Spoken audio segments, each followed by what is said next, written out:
ખાસ કરીને ફિમેલ ડોગને ગોતીને એના બચાવને એટલે 30 થી 40 ફિમેલ ડોગને 3700 રૂપિયામાં 30 થી 40 ફિમેલ ડોગ જમી લે અને એના બચ્ચા પણ જમી લે.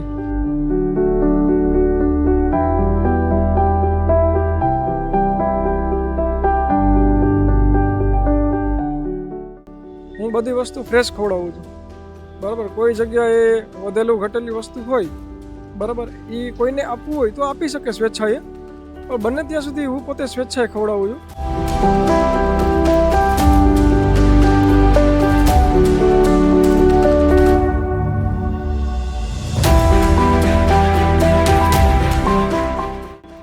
કે 3700 રૂપિયાનું પેમેન્ટ ભેગું થઈ જાય એટલે એમાંથી 20 કિલો દહીં લઈ લઉં અથવા 20 લીટર દૂધ લઈ લઉં.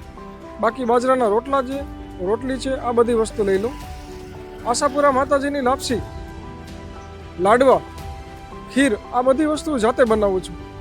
ક્યારેક મારી પાસે સમય ના હોય તો આજુબાજુમાં જે લોકો રહેતા હોય, કોઈ ગૌસેવક હોય, એ લોકો પણ મને મદદ કરે છે કે ચેતનભાઈ તમારે આજે વહેલું નથી ઉઠવું, આજે આ બધી વસ્તુ હું તમને બનાવી આપીશ.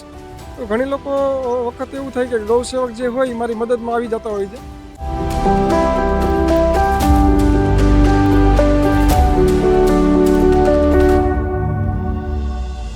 બાકી જંગલ વિસ્તારમાં ખવડાવવા જાઉં છું. રાજકોટથી 45 કિલોમીટર 50 કિલોમીટર દરરોજ જવાનું હોય, દરરોજ પાછું આવવાનું હોય, એટલે રાજકોટથી એક ખીરસરા રૂટવાળો રૂટ લઉં છું અને એક રાજકોટથી ચોકડા ચોકડીથી આપણે લેફ્ટ લઈએ એટલે સણોસરાવાળો રૂટ આવે, એક એ રૂટમાં પણ હું જાઉં છું.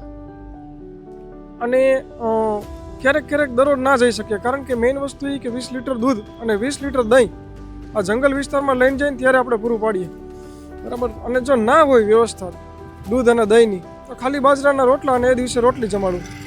પણ 2019-20માં મેં જોયું કે ભાઈ ઘણા બધા ડોગ છે એ ભૂખ્યા જ સૂઈ જતા હોય છે, બરાબર. કોઈને ખાવાનું મળે ના મળે, તો આ વસ્તુ મને સારી લઈ ગઈ અને તાત્કાલિક મેં એ જ સમયે ચાલુ કરી દીધું. બોર્ડનો સંદેશ એ છે કે એમાં એક અંતિમ વાહિની લખેલું છે, બરાબર, અંતિમ યાત્રા વાહિની.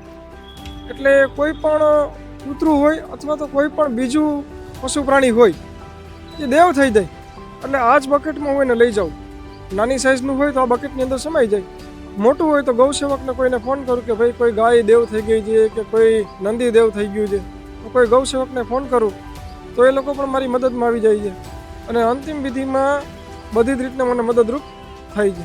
અત્યારે તો આ સેવા હું એકલો જ કરું છું, બરાબર. કોઈને જો ઈચ્છા થાય તો મારી સાથે આવી શકે, સ્વેચ્છાએ પોતાની ફોરવ્હીલ લઈને આવી શકે, પુણ્યતિથિના દિવસે, જન્મદિવસના દિવસે, બરાબર. બાઇક હોય તો બાઇક લઈને પણ આવી શકે.